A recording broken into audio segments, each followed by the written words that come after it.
Hi friends, ഇന്നത്തെ ഒരു വീഡിയോയിലേക്ക് എല്ലാവർക്കും സ്വാഗതം. ഇതിൻ്റെ ഒരു അൺബോക്സിങ് വീഡിയോ ഞാൻ ഇട്ടിട്ടുണ്ടായിരുന്നു.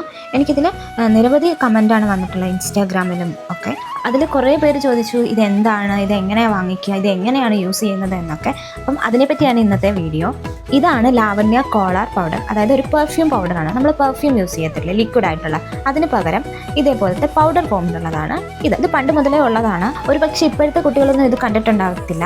ഈ ഒരു പൗഡർ ഇതേപോലെയാണ് നമുക്ക് കിട്ടുന്നത്. ഇത് ഓപ്പൺ ചെയ്യാന്ന് വെച്ചാൽ ഈ സിൽവർ കൊടുത്തിരിക്കുന്നത് നമ്മൾ ഓപ്പൺ ചെയ്ത് മാറ്റണം. ഇതേപോലെ ഇളക്കി മാറ്റണം. അപ്പോൾ ഞാൻ ഓൾറെഡി അത് ഇളക്കി മാറ്റി വെച്ചിട്ടുണ്ട് ഒരെണ്ണം, അതാണിത്. അതിനുശേഷം നമ്മളിത് ഓപ്പൺ ചെയ്യുക.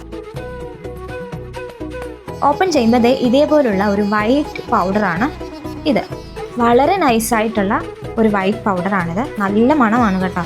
ഞാനിപ്പോൾ ഇത് വാങ്ങിച്ചത് വാനില ഫ്ലേവറാണ്. അപ്പം ഇതിന് എങ്ങനെ ഉപയോഗിക്കുന്നതെന്ന് നോക്കാം. ഇതിപ്പോൾ നിങ്ങൾ ഏത് ഡ്രസ്സാണോ എടുക്കുന്നത് അതെടുക്കുക. ഞാനിവിടെ എൻ്റെ മോൻ്റെ ഒരു ടീഷർട്ട് എടുത്തിട്ടുണ്ട്. ഇതേപോലെ ടീഷർട്ട് എടുത്തതിന് ശേഷം നമ്മൾ ഈ പൗഡർ നമ്മുടെ ആവശ്യത്തിന് കുറച്ചെടുത്ത് ഇതേപോലെ വിതറണം. ഇതേപോലെ വിതറിയ ശേഷം അയൺ ബോക്സ് ഉപയോഗിച്ച് നമ്മൾ തേച്ചെടുക്കണം. അപ്പം നിങ്ങൾക്കൊരു ഡൗട്ട് തോന്നാം, ഇതിങ്ങനെ ഈ പൗഡർ ഇടുമ്പോൾ ഇതിൻ്റെ വൈറ്റ് അല്ലേ, ഓൾറെഡി വൈറ്റാണ്, കളർ ഡ്രസ്സാണ്, അപ്പോൾ അതിൽ ആ വൈറ്റ് കളർ പിടിക്കുമോ എന്ന്. ഒരിക്കലുമില്ല.